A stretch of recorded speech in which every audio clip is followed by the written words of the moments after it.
नमस्कार। आत्मीय भाइयों एवं बहनों, श्वेता चक्रवर्ती का आप सभी को प्रणाम। आप सभी जानते होंगे कि जब हम तीर्थ यात्रा में जाते हैं तो हम उस तीर्थ के बारे में जानने के इच्छुक होते हैं। ऐसे ही जब कोई नया परिजन आपके साथ शांति कुंज जा रहा है तो वह भी शांति कुंज के बारे में जानकारी चाहता है। तो आप उन्हें इस प्रकार युग तीर्थ की महिमा का आध्यात्मिक वैज्ञानिक महत्व जरूर बताएं। शांति कुंज तीर्थ हरिद्वार के कुछ अद्भुत शक्ति केंद्र हैं, जहाँ पर जप ध्यान द्वारा आप दिव्य शक्ति के केंद्र से जुड़ सकते हैं। सबसे पहला है अपना शांति कुंज गायत्री तीर्थ। यह जो है वह स्थूल और सूक्ष्म दो धड़े में बटा हुआ है। जैसे हमारा एक बाह्य शरीर होता है, एक हमारा सूक्ष्म शरीर होता है, ऐसे ही शांति कुंज में भी दोनों उपलब्ध हैं। शांति कुंज के ऊपर सूक्ष्म विद्युत तारों का जाल है, जहाँ कोई भी असुर शक्ति बिना आवाहन प्रवेश नहीं कर सकती। ऊर्जा के इस तीव्र प्रवाह से समर्पित हो श्रद्धा विश्वास से जुड़ा जा सकता है। शांति कुंज गायत्री तीर्थ की जमीन मिट्टी अभिमंत्रित है। यहाँ बहुत यज्ञ जप तप हुआ है। इस जमीन पर परम पूज्य गुरुदेव पंडित श्री राम शर्मा आचार्य जी और माता भगवती चले हैं। इस जमीन पर हमेशा पैदल चलिए, जितना हो सके संभव पैदल चलिए और इस मिट्टी को माथे पर लगाइए। समाधि स्थल, जब आप शांति कुंज के अंदर जाएंगे तो आपको समाधि स्थल मिलेगा और सरल श्रद्धा प्रखर प्रज्ञा मिलेगा। जिस शरीर से परम पूज्य गुरुदेव और माता जी ने तप साधना किया, उसी शरीर को वह चाहते थे कि उसके अणु अणु में जो शक्तियाँ समाहित हो गई हैं वो वहीं भस्मीभूत हो वायुमंडल में प्रवेश करें और उसकी ऊर्जा का घनत्व का लाभ सभी उनके शिष्यगण उठा सकें। इसलिए उनका अंतिम संस्कार शांति कुंज के समाधि स्थल जहाँ पर है वहाँ पर हुआ था। इस शरीर से उन्होंने 24 वर्ष तक 24 लाख के गायत्री महापुरुषचरण किए थे और उसके लिए उन्होंने गौ के दूध से बने छाछ और गोबर से प्रस्कृत किए जौ की 2 रोटी बिना नमक बिना चीनी खाकर वर्षों तप किया। कई वर्ष हिमालय में तप किया। 3200 से अधिक सत्साहित्य का सृजन किया। उस शरीर के कण कण में अनंत शक्ति थी। उस तप ऊर्जा को चिता यज्ञ द्वारा भस्मीभूत कर समाधिस्थ किया गया है। तो यह समाधि स्थल पर आप जब भी जाते हैं तो आप मान के चलिए कि गुरु की चेतना आसपास उसका घनत्व सबसे ज़्यादा है। अतः माथा स्पर्श कर कर समाधि में माथे को जरूर लगाएं और उस ऊर्जा से जुड़ें, जिस कारण से प्रार्थना करें कि हे परमात्मा हमारे अंदर भी चेतना को जागृत करें। इससे आपकी चेतना बहुत जल्दी ऊर्ध्वगामी बनेगी। शांति कुंज में आगे आप जाते हैं तो आपको यज्ञ स्थल मिलता है। यह यज्ञ स्थल खास क्यों है? यज्ञ तो सभी जगह होते हैं, लेकिन यह यज्ञ स्थल खास क्यों है? भाई यहाँ पर जो अग्नि प्रज्वलित है वह माचिस से नहीं जलाई जाती। जब परम पूज्य गुरुदेव हिमालय यात्रा में गए थे तो वहाँ से हिमालय के ऋषि मुनियों ने उन्हें अग्नि दी थी, जो ये की अखंड अग्नि है। उस अखंड अग्नि को लेकर जब परम पूज्य गुरुदेव आए थे तो यहाँ उन्होंने यज्ञ प्रारंभ किया और यहाँ पर वह अखंड अग्नि सदा विद्यमान है। इसलिए यहाँ यज्ञ करने से आप तीव्र ऊर्जा से जुड़ सकते हैं और यहाँ पर अवश्य यज्ञ करें और ऊर्जा से जुड़कर लाभान्वित हों। सप्तर्षि मंडल, जब आप अंदर जाएंगे गायत्री माता मंदिर दर्शन के तो आपको माता के मंदिर से पहले सप्तर्षि मंडल मिलेंगे, 7 ऋषि मिलेंगे। इन 7 ऋषियों को मूर्ति न समझें, साक्षात सप्तर्षि की चेतना अनुभव कर उनका सूक्ष्म साक्षात करें। सप्तर्षियों ने स्वयं अपनी प्राण प्रतिष्ठा करी है और उन्होंने ही आदेश दिया था परम पूज्य गुरुदेव को कि वो युग निर्माण में सहयोगी बनना चाहते हैं। इसलिए उनकी मूर्तियां वहाँ पर स्थापित हों, जिससे उनके माध्यम से जो साधकगण युग निर्माण में उनकी ऊर्जा लेकर कुछ करना चाहते हैं वह उनको मदद कर सकें।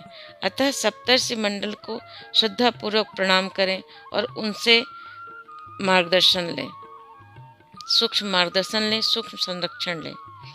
गायत्री माता मंदिर, गायत्री माता मंदिर को भी साधारण मंदिर समझने की भूल न करें। खड़े खड़े दर्शन करके न निकल जाएं। वहाँ कुछ क्षण बैठें, जप करें, उस आध्यात्मिक ऊर्जा से अपना आंतरिक कनेक्शन बनाएं और माता से प्रार्थना करें कि हे माता, आप जैसे हो वैसा मुझे बना दो। गायत्री मंत्र क्या कहता है? ओम भूर्भुवः स्वः तत्सवितुर्वरेण्यं भर्गो देवस्य धीमहि धियो यो नः प्रचोदयात्। उस प्राण स्वरूप, दुख नाशक, सुख स्वरूप, श्रेष्ठ तेजस्वी परमात्मा को हम अपनी अंतरात्मा में धारण करते हैं। वह परमात्मा हमारी बुद्धि को सन्मार्ग की ओर प्रेरित करे।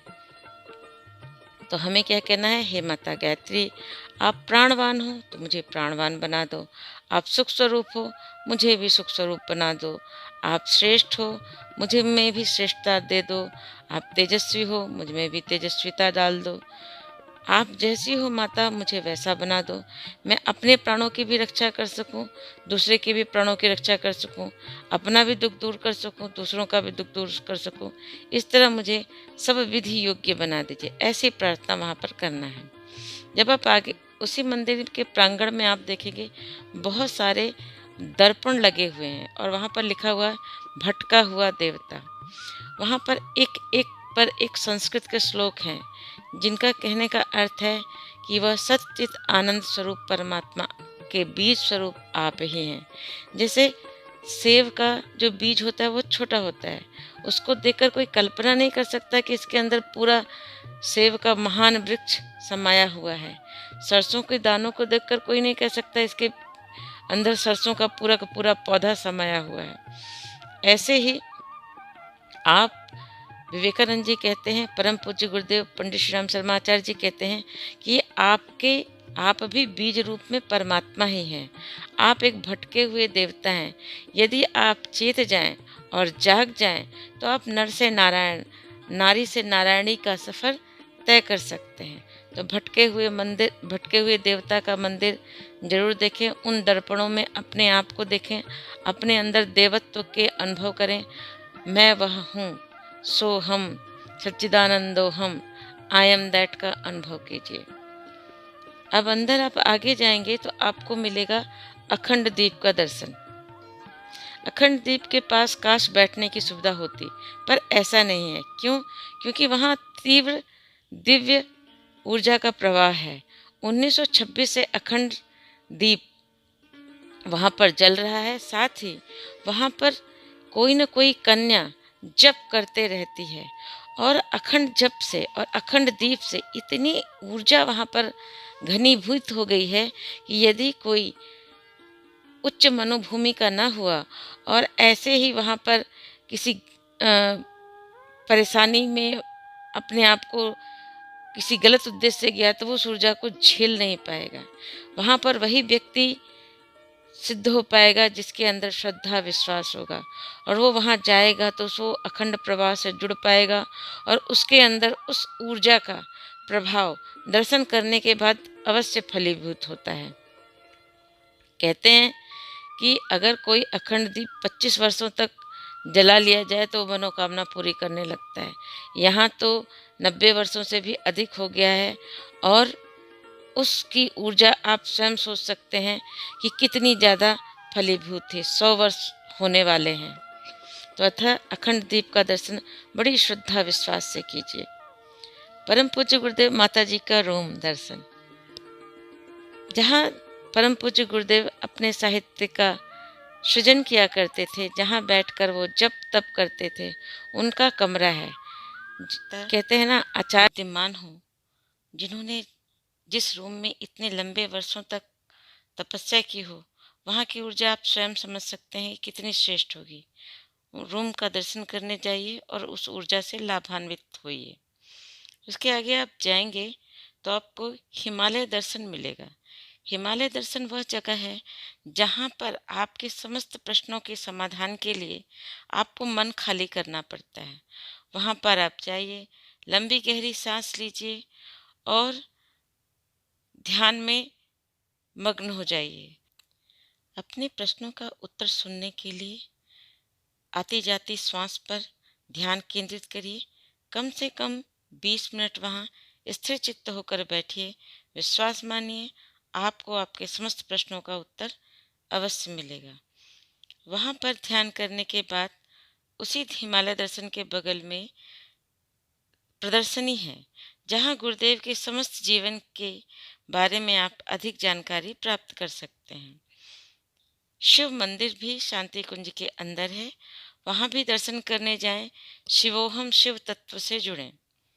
पुस्तकालय है, वहाँ जाइए। वहाँ परम पूज्य गुरुदेव की लिखी 3200 से अधिक पुस्तक आर्टिकल पे पुस्तक मिल जाएगी।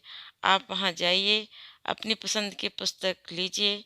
वहाँ पर अखंड ज्योति पत्रिका भी की सब्सक्रिप्शन भी ले लीजिए, क्योंकि अखंड ज्योति वह पत्रिका है जिसे परम पूज्य गुरुदेव ने इंक से नहीं, अपनी तप की शक्ति से लिखा है। 24 वर्षों तक 24 लाख के महापुरुष चरण, अनेकों हजारों यज्ञ श्रृंखला और कठिन जप तप से उसे लिखा है। अतः अखंड ज्योति पत्रिका अवश्य पढ़िए और अपने जीवन की समस्त समस्याओं के समाधान हेतु मार्गदर्शन पाइए। आप सभी का बहुत बहुत धन्यवाद शांति कुंज जाने के लिए और उस दिव्य प्रवाह से जुड़ने के लिए। युग निर्माण हम सभी को करना है। युग निर्माण में परम पूज्य गुरुदेव के अंग अवयव हम सबको बनना है। जब जब ऋषि सत्ताएं, जब जब देवता जन्म लेते हैं, उनके साथ साथ उनके अंग अवयव में उनके सहयोगी भी जन्म लेते हैं। राम जी के समय भी उनके नर वानर जन्मे थे। कृष्ण जी के समय भी पांडवों के रूप में जन्मे थे। अनेकों देवसेना के रूप में लोग जन्मे थे। इसी तरह इस समय जो प्रज्ञावतार हुआ है, उसके भी हम सभी अंग अवयव सहयोगी हैं।